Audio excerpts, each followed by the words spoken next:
सबको मेरा नमस्कार। एक बार पुनः आपका स्वागत इस उद्घोष क्रांति राम के सत्र में। सत्र के प्रारंभ में हरि स्मरण करेंगे। भजन मंडली के साथ आप सब लोग आनंद लीजिए। प्रारंभ करें। हरे राम राम राम सीता राम राम राम। हरे राम राम राम सीता राम राम राम। हरे राम राम राम सीता राम राम राम। हरे राम राम राम सीता राम राम राम। हरे राम राम राम सीता राम राम राम। हरे राम राम राम सीता राम राम राम। हरे राम राम राम सीता राम राम राम। हरे राम राम राम सीता राम राम राम। हरे राम राम राम सीता राम राम राम। हरे राम राम राम सीता राम राम राम। हरे राम राम राम सीता राम राम राम। हरे राम राम राम सीता राम राम राम। यह राम बनाया प्रथम पूज्य गणपति जी को पल में। यह राम बनाया यह राम बनाया प्रथम पूज्य गणपति जी को पल में। यह राम बनाया गणपति को मिल गया यही अवलंबन सबरी को जंगल में। मिल गया यही अवलंबन सबरी को जंगल में। लाखों का बेड़ा पार किया पहुंचाया प्रभु का धाम। हरे राम राम राम सीता राम राम राम। हरे राम राम राम सीता राम राम राम। हरे राम राम राम सीता राम राम राम। हरे राम राम राम सीता राम राम राम। हम लोग वन यात्रा की चर्चा कर रहे थे। कलकत्ता से एक टीम तैयार हुई और प्रेमा पांडुरंगन जी और उनके साथ श्रीमान कृष्ण कुमार वारियर। कृष्ण कुमार जी के बारे में सारे देश को परिचय है। कोयम्बटूर के आयुर्वेदिक विद्यालय आर्या फार्मेसी के वो मालिक हैं। देश का सबसे बड़ा पंचकर्म का वो अस्पताल है और आयुर्वेद की सेवा के लिए उनको भारत सरकार की ओर से पद्मश्री मिला और सारे दक्षिण भारत में उनकी शाखाएं हैं। और वे प्रेमा जी के आग्रह से पहली बार वन यात्रा में आए। उस वन यात्रा की व्यवस्था में चूंकि उड़ीसा में हमारे पास नगर संगठन नहीं था, तो मैं कलकत्ते में एक परिवार में भोजन करने जाया करता था। परिवार के मुखिया से मैंने कहा कि यदि आप कुछ व्यवस्था में हमारी सहायता करेंगे तो अच्छा होगा। उन्होंने स्वीकार किया कि ठीक है, मैं भी चलूँगा। उनकी पत्नी भी सुन रही थी। अब पत्नी मुझे भाई कहती थी कि भैया क्या केवल श्रीमान जी का ही देश है, हमारा देश नहीं है? क्या मतलब, ये जाएंगे और हमको क्यों नहीं ले जाएंगे आप? मेरे पास कोई जवाब नहीं था। पर ठीक है, आप भी चलो। एक छोटी सी बेटी थी, दौड़ कर आई मेरी गोदी में बैठ गई, मामा मैं भी चलूँगी। अब तो कैसे मना करें? तो वो पूरा परिवार, श्रीमान जी, श्रीमती जी, एक छोटी बेटी, वो भी आए और हम उड़ीसा के फुलवानी जिले के पहले एक गांव में गए। उस गांव में हमारे उस समय तक एकल विद्यालय शुरू नहीं हुए थे, रात्रि पाठशाला के नाम पर कार्यक्रम होता था और सत्संग होता था स्वामी जी के माध्यम से। सत्संग ही वहाँ का मुख्य माध्यम था। उस गांव में जब हमने बताया कि इस प्रकार से लोग आ रहे हैं तो सब लोग बड़े प्रसन्न हुए। हम लोग वहाँ पहुँचे और पहुँचने के बाद पूरा गांव देखने के लिए आया, क्योंकि प्रेमा जी दक्षिण भारत की थी, कृष्ण कुमार जी दक्षिण भारत के थे। एक नई बात थी, लोगों ने दक्षिण भारत के लोगों को देखा भी नहीं था। और सबसे बड़ी बात है कि पहली बार कोई उनके गांव में जा रहा था, तो बड़ी संख्या में आए, मैं भी साथ था। एक नई घटना हुई, उसमें चूंकि प्रेमा जी महिला थी तो महिलाओं की अच्छी भीड़ आई थी, अच्छी संख्या आई थी। उसमें से एक माँ आंखों से अंधी थी और वो कह रही थी कि मैं जो आए हैं अतिथि जी, उनको देख तो नहीं सकती हूँ, स्पर्श करना चाहती हूँ। तो उन माँ को लाया गया और प्रेमा जी से उनको मिलाया। सारी महिलाएं आई और उस माँ ने प्रेमा जी को स्पर्श किया, प्रेमा जी ने भी उनको प्रणाम किया। ये दृश्य देखकर सारा वातावरण इतना भावुक हो गया कि जो छोटी बेटी आई थी वो जोर जोर से रोने लग गई। मुझे लगा कि कहीं किसी कांटा लग गया, किसी कीड़ा ने काटा। उसको गोद में उठाकर प्यार से समझाया, देखा कुछ नहीं, और रो रही है, मान नहीं रही है। बहुत प्यार किया उसको, कहा क्या हो गया। अंत में वो बोलती है अपनी माँ से, माँ तेरे वार्डरोब में इतनी साड़ियाँ हैं और यहाँ हमारी सारी आंटी सब, उनके पास पर्याप्त कपड़ा भी नहीं है। यह देखकर वो रोने लगी। और सच बात थी कि वहाँ जो महिला आई थी उनके शरीर पर जो वस्त्र था वो किसी भी कलकत्ता के बच्चे को मन को हिला सकता था। तो वहाँ उसको शांत करने के लिए उसकी माँ ने कहा कि ठीक है बेटी, तू क्या चाहती है। नहीं माँ, अपने वार्डरोब की सारी साड़ियाँ तुम यहाँ वापस बच्चों को दो, मामा को दो, मामा बांटेंगे। मैंने कहा ठीक है बेटे, हम मान लिया। माँ ने कह दिया। प्रेमा जी वो इतने भावुक हो गई कि उन्होंने वहाँ संकल्प किया कि जब तक इस गांव के हर महिला की मैं साड़ी नहीं व्यवस्था करूँगी तब तक मैं नई साड़ी नहीं खरीदूंगी। वो कथाकार थी, कथा कहती थी, सब जगह उन्होंने बोला और बड़ी संख्या में साड़ियों का भंडार हो गया, उनको दिया। कुछ दिन के बाद मैं कलकत्ता गया।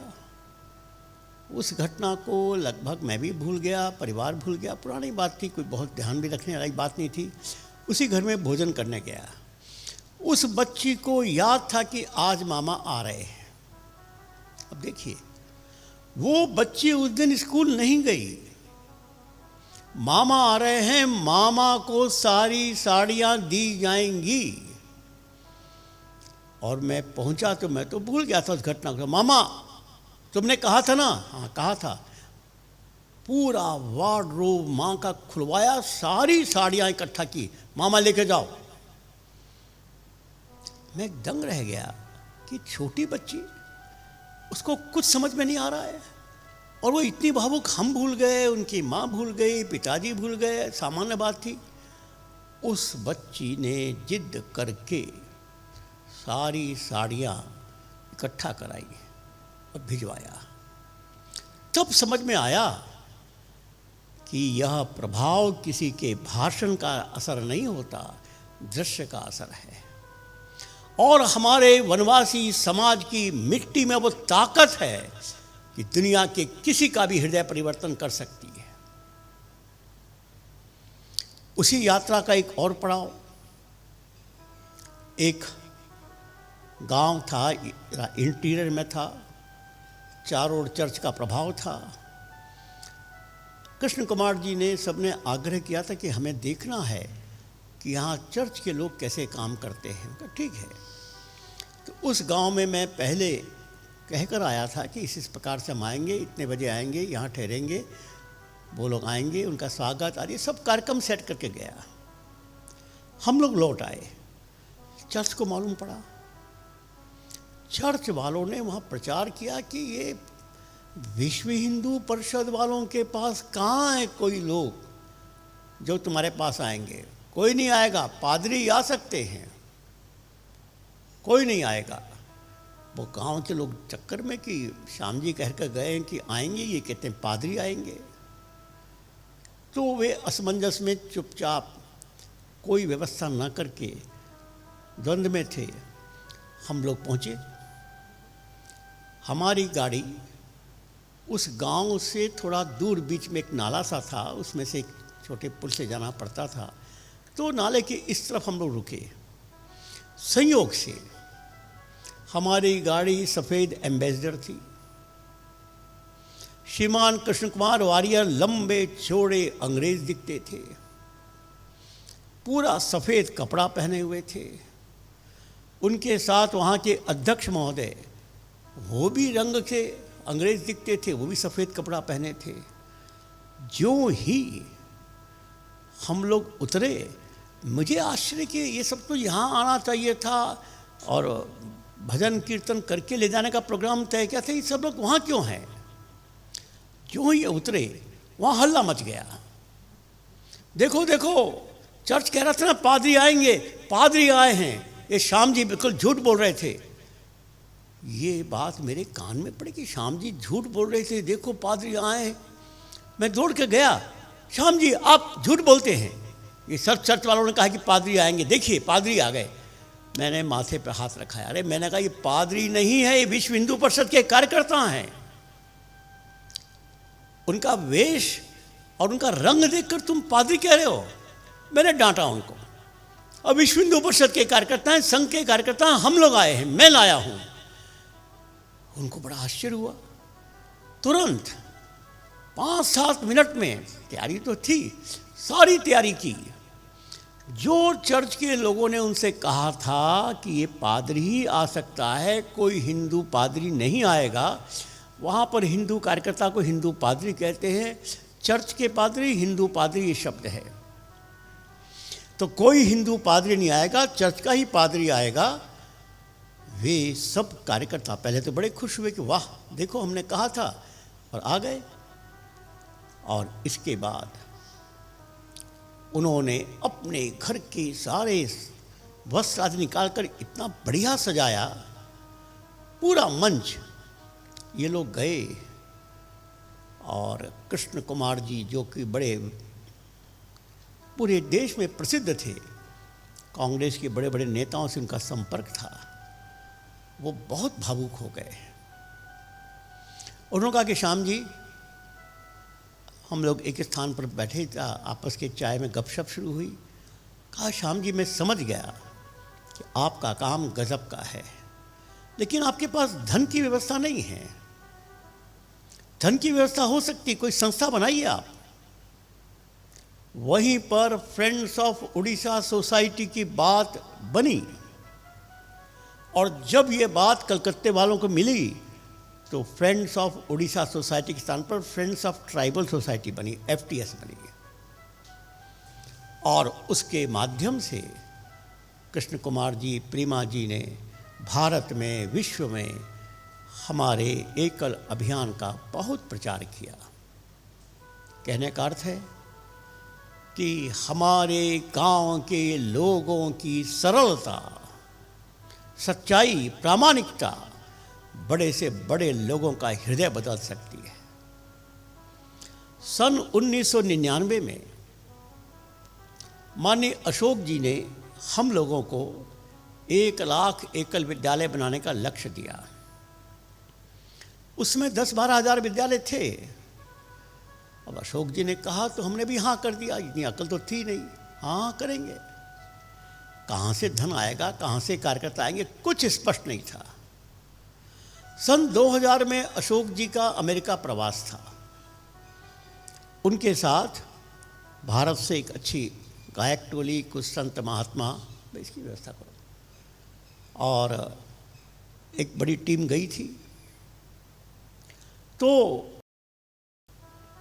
बड़े बड़े कार्यक्रम हुए और सब ने भारत के बारे में कहा। अशोक जी का भी भाषण हुआ। अमेरिका के लोगों ने पूछा, अशोक जी आपकी बात मान ली कि हम भारत के लिए कुछ करना चाहिए, क्या करें, क्या योजना है, कौन सा कार्यक्रम है। अब अशोक जी के मन में तो एकल विद्यालय था। कहा एकल विद्यालय शुरू करो, दो सहायता। सबने कहा ठीक है, समझाइए एकल विद्यालय क्या है।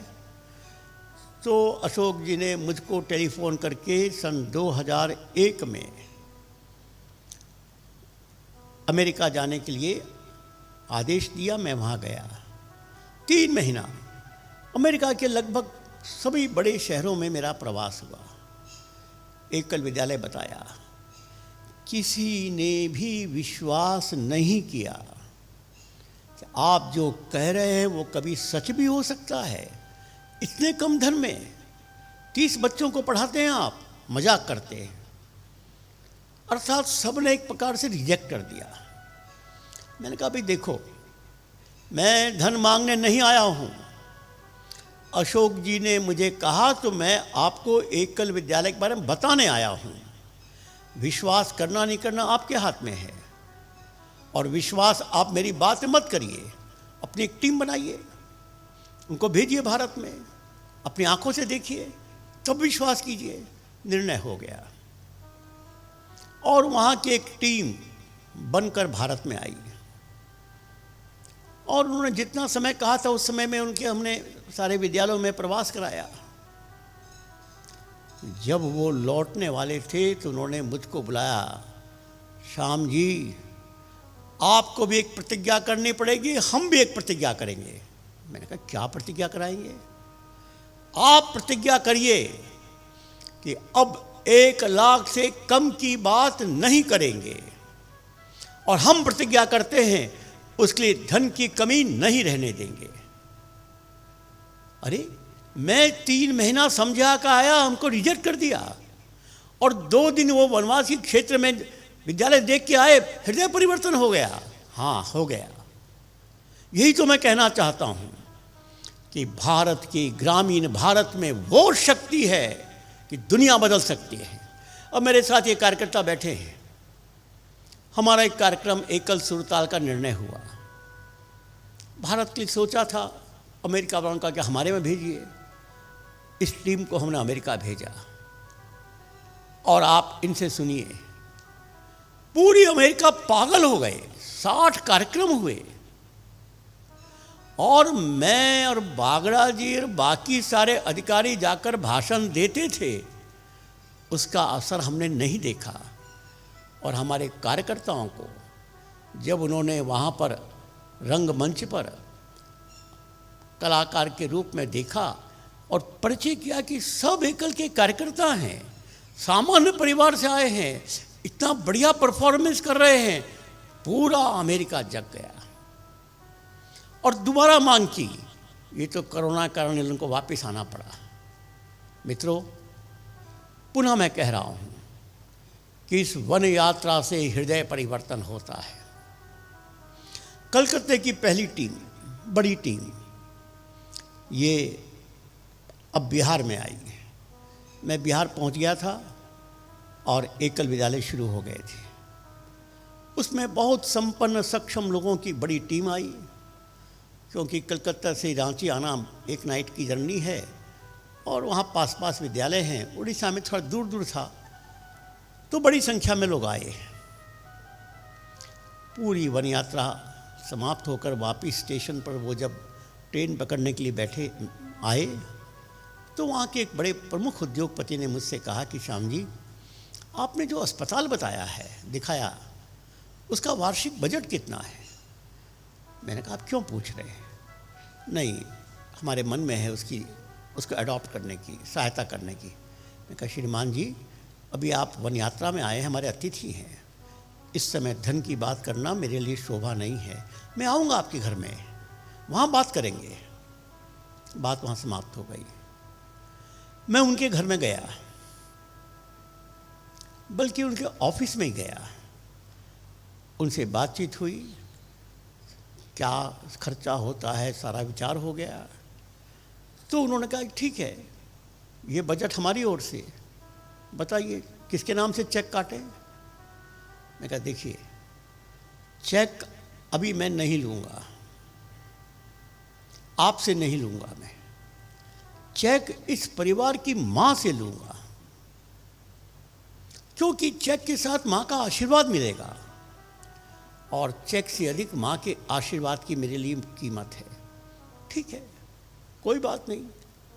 माँ के पास गए, माँ ने कहा लो भाई। मैंने कहा नहीं माँ, यहाँ नहीं लूँगा मैं, आप चलिए और जिनके लिए ये चेक दे रहे हैं उनके हाथ में दीजिए, मैं नहीं लूँगा। अब माँ पहली वाली टीम में नहीं गई थी, चलो माँ ने मान लिया और माँ और परिवार के लोग दूसरी बार गए, उस सेंटर में गए। लोहरदगा का एक प्रमुख केंद्र था और वहाँ पर हमारे जो प्रकल्प का प्रमुख था वो बिल्कुल सामान्य वनवासी, उसको मामा जी कहते थे हम लोग, दिखने में बिल्कुल दुबला पतला, लेकिन ऐसा हिलचल, सबको भोजन कराना, सबको ध्यान देना, वही प्रमुख था। हमने तय किया कि बस उसको ही चेक देंगे। सारे लोहरदगा के लोग इकट्ठे थे। अब देखो, उसकी माँ आई, उस परिवार की माँ आई और उसको देखकर अपने बेटे कहा कि बेटे, एक श्याम जी को तो अकल नहीं है, ठीक है तुमको तो अकल थी, इस छात्रावास में डॉक्टर रहेगा कहाँ, उसके लिए भवन कहाँ है। हमने तो नहीं सोचा, चलो भवन का भी अमाउंट जोड़ो। फिर बिजली नहीं जाएगी तो जनरेटर कहाँ है, वो भी नहीं था, चलो जनरेटर का अमाउंट जोड़ो। जस्ट अमाउंट दुगना हो गया। और माँ ने वहाँ जब उस वनवासी को चेक पकड़ाया, वो दृश्य देखकर पूरा परिवार भावुक हो गया। फिर मैं कहना चाहता हूँ कि श्याम जी की बात के असर से कुछ परिवर्तन नहीं होता, कोई कुछ भी समझाए।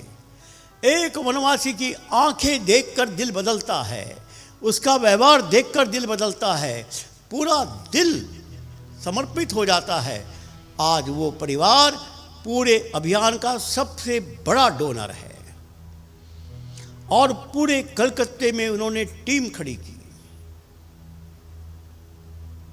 इसी प्रकार एक वन यात्रा, यह दक्षिण भारत की, दक्षिण भारत में भी हमारा काम प्रारंभ हुआ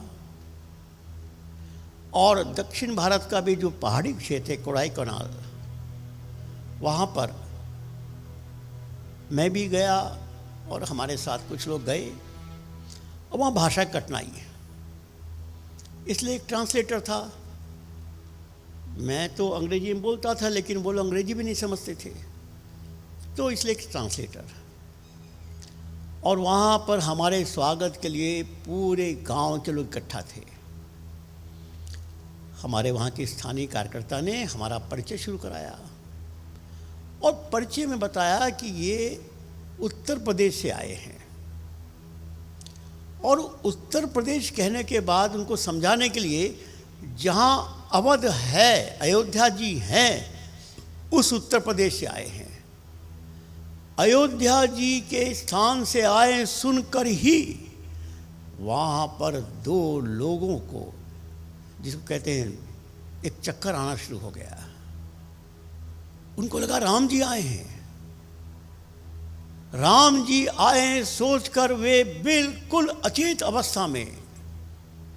हम सब घबरा गए कि क्या हो गया इनको, हम कुछ समझ नहीं पाए भाषा कारण। खैर लोगों ने शांत किया। मैंने पूछा क्या हुआ, उन्होंने कहा कि हमने जो कहा अयोध्या से आए हैं, यहाँ पर अयोध्या का मतलब एक ही है कि राम जी आए हैं। हमारे साथ जो लोग गए थे उनको लगा ऐसा भी देश है हमारा, ऐसे भी लोग हैं हमारे पास। और उन्होंने कहा कि अब आप चिंता मत करिए, दक्षिण भारत की जिम्मेवारी हमारी।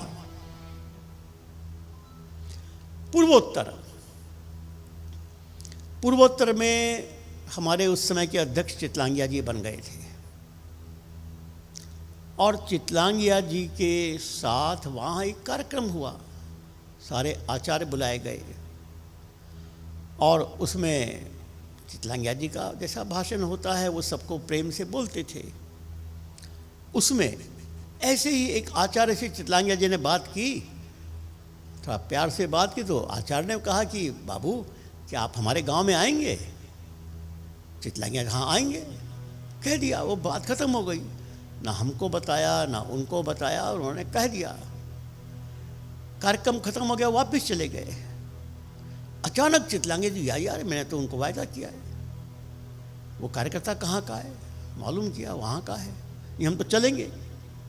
अरे कोई तैयारी नहीं, कोई बताए नहीं, चलेंगे, हमने कह दिया आचार्य को।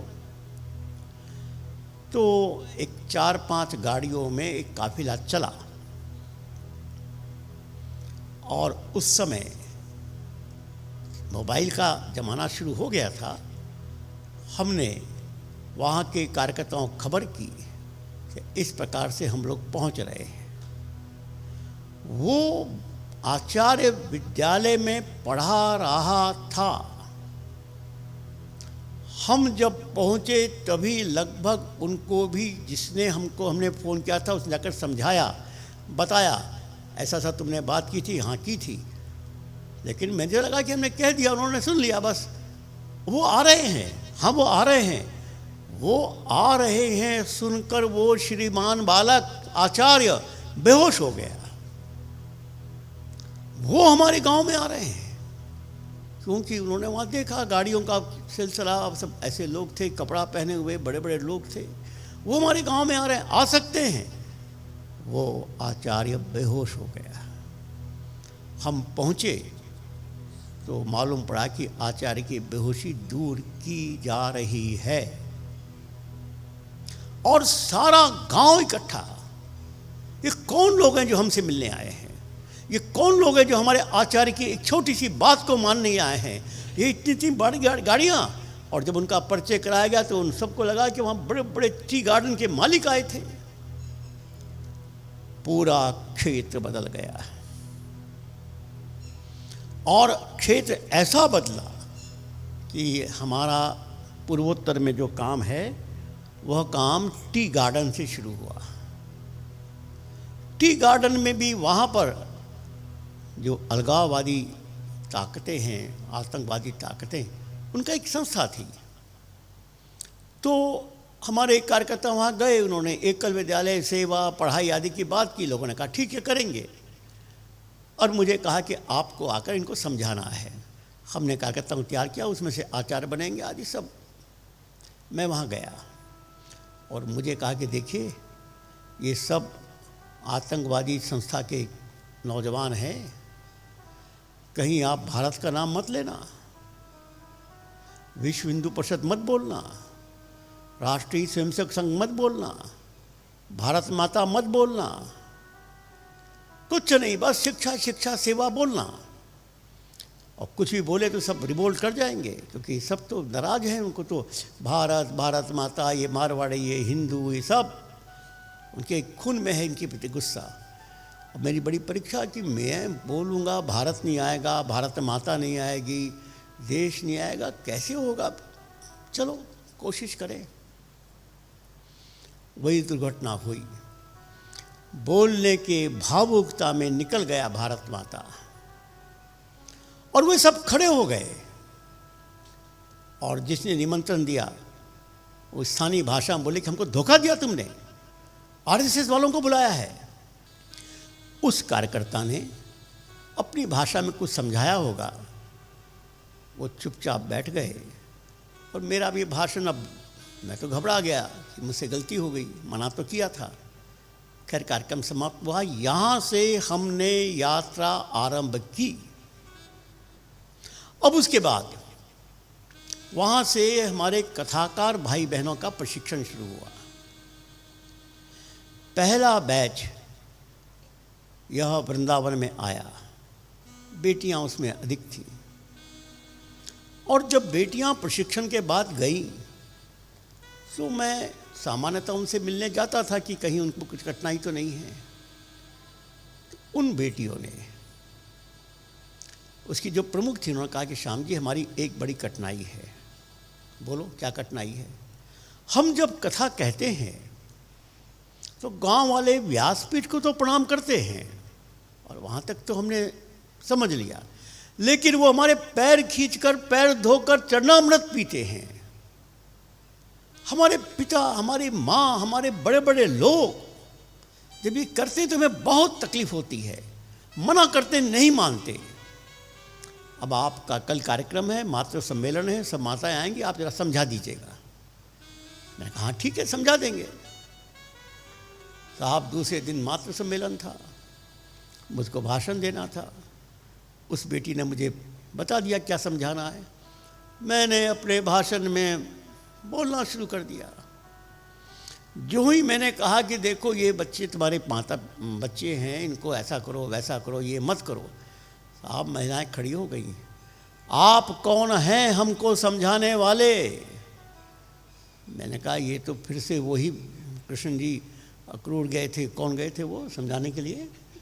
क्रूर जी, उद्धव वाली स्थिति हो गई।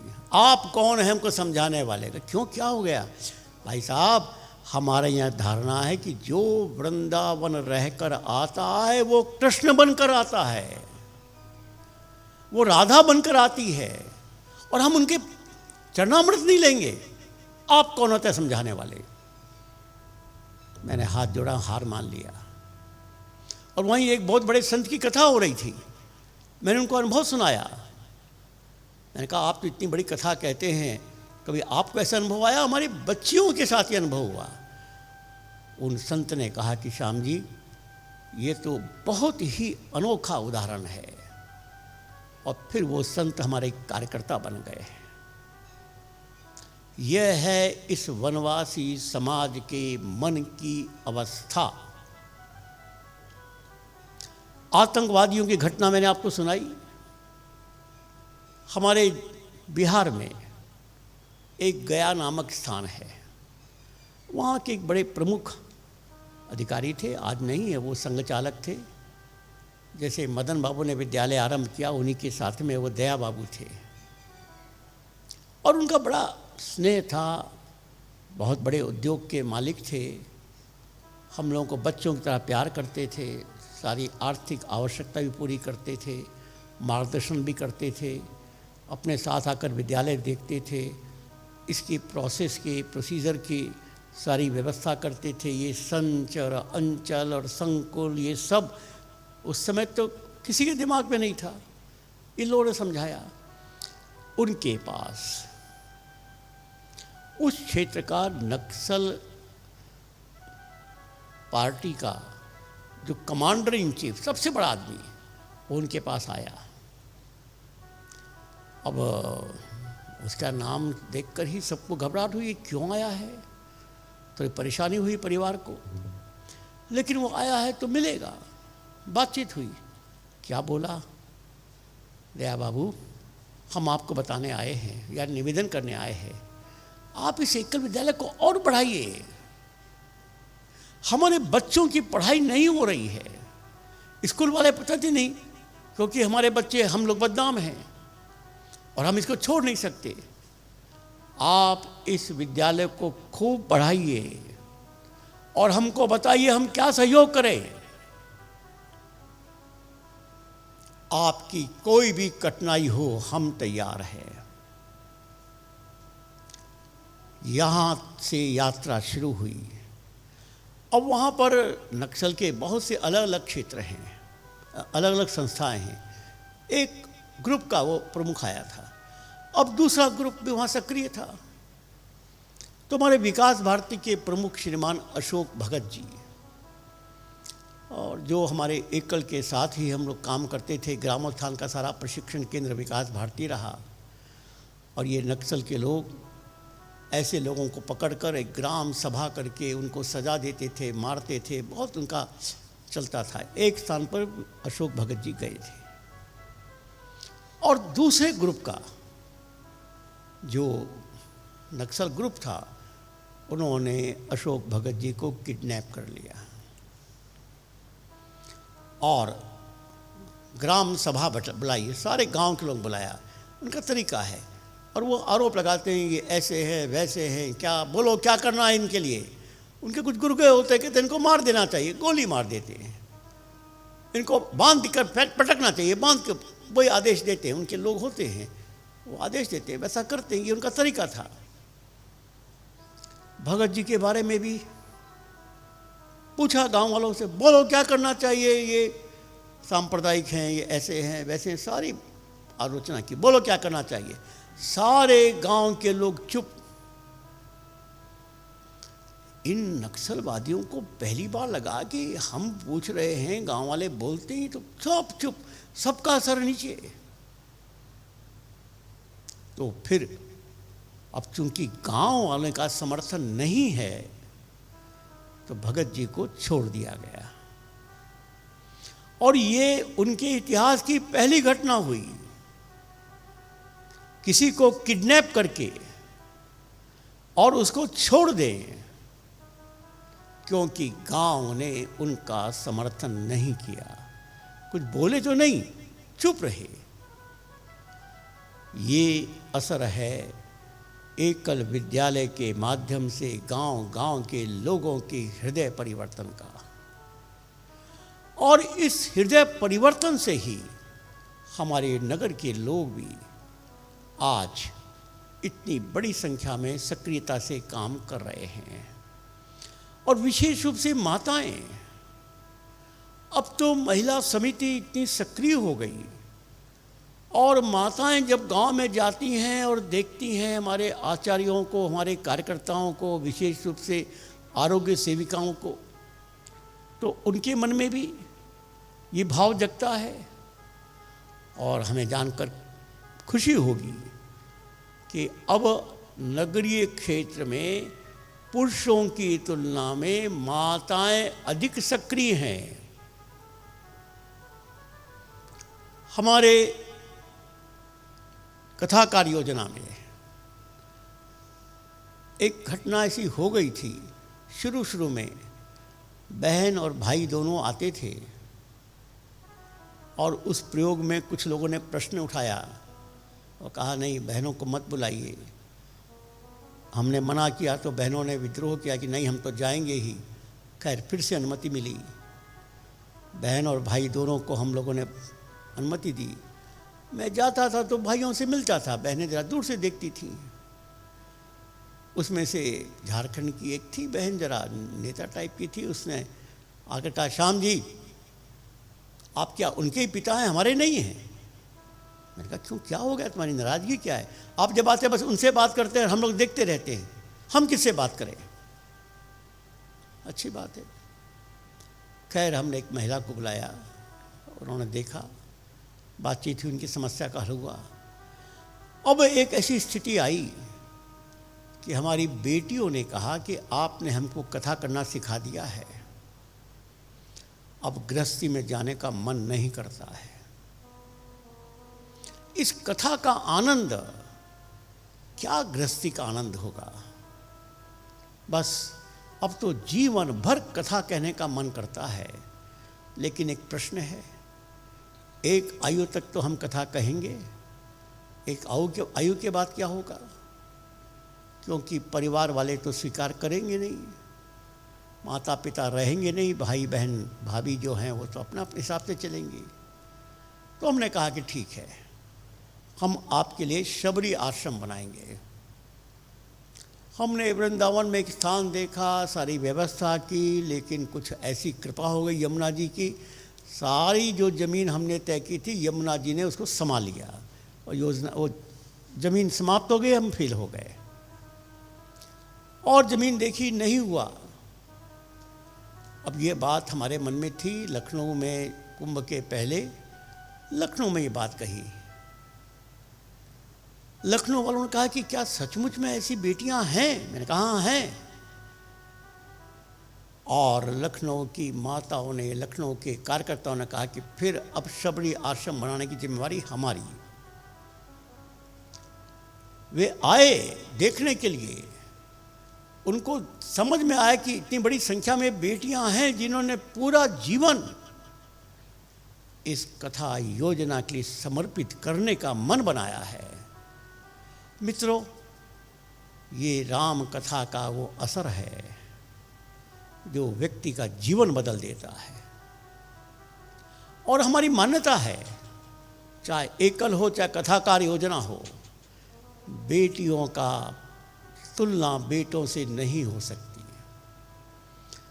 आचार्य बेटियां सबसे अधिक सफल, बेटियां कथाकार सबसे अधिक सफल। और हमारा एक स्वाभाविक कारण भी है, अरे गांव गांव में सत्संग तो महिलाएं आती हैं, पुरुष तो बहुत कम आते हैं। और महिलाओं को महिलाओं की बात अधिक समझ में आती है, इसलिए हमारे महिला कथाकार, उनका मन आकर्षित होता है, गांव की महिलाओं को अपनापन लगता है। हमारा भी आग्रह है कि हमारी बेटियां बड़ी संख्या में कथाकार बने और निकल रही हैं। और पहले उनको संभालने के लिए हमारे पास योजना नहीं थी, व्यवस्था भी नहीं थी, महिला समितियां भी नहीं थी, कथाकार योजना की समितियां भी नहीं थी। लेकिन अब हमें गर्व है इस बात का कि देश में अभी जो ये हनुमान परिवार योजना का प्रारंभ हुआ, मुंबई की बड़ी संख्या में महिलाएं तैयार हो गई। हम संभालेंगे इन सबको, आप जो कहेंगे हम करेंगे। उन्होंने भी इस कोरोना के समय में हमारी कुछ बेटियों से बात की, और वो माँ तो बेटियों के दर्द को बहुत जल्दी समझ जाती हैं। और कुछ माताएं ऐसी हैं जो मुझको डांट भी सकती हैं और कहती भाई श्याम जी आप पागल हैं, आपको बेटियों का ख्याल नहीं रहता और हमको दे दी जिम्मेवारी, हम संभाल लेंगे। मुझे सुनकर अच्छा भी लगता है, कोई मुझे पागल तो समझा। पागल तो कहते हैं वो राम काज करेबे को आतुर, तो आतुर का पागल की डिग्री तो हमको मिल रही है। लेकिन अब इस देश में इस वन यात्रा के द्वारा, गांव के लोगों के द्वारा एक नई क्रांति हो गई है। और मैं विश्वास से कहता हूं कि हमारे जमीन, हमारे गांव की धरती की सुगंध में वो ताकत है कि वो बड़े से बड़े पत्थर दिल को भी पिघला सकती है, बड़े से बड़े बुद्धिवादी को भी समझा सकती है, और सामान्य हृदय के लोग तो पागल होकर काम कर सकते हैं। यही बात इस प्रकरण में कि भरत जी के साथ जो लोग आए थे, बौद्धिक स्तर पर सब बहस करने के लिए आए थे, लेकिन हार्दिक स्तर पर हमारे चित्रकूट के वनवासियों ने उनका दिल बदल दिया। भरत जी, वशिष्ठ जी, जनक जी, सुनैना जी, सबका दिल बदल गया। मित्रों, आपको मैं आह्वान करता हूँ, इस वन यात्रा के माध्यम से इस पूरे समाज को ग्रामीण भारत के इस कल्चरल पावर हाउस से जोड़िए। इतनी प्रार्थना के साथ सबको नमस्कार, धन्यवाद।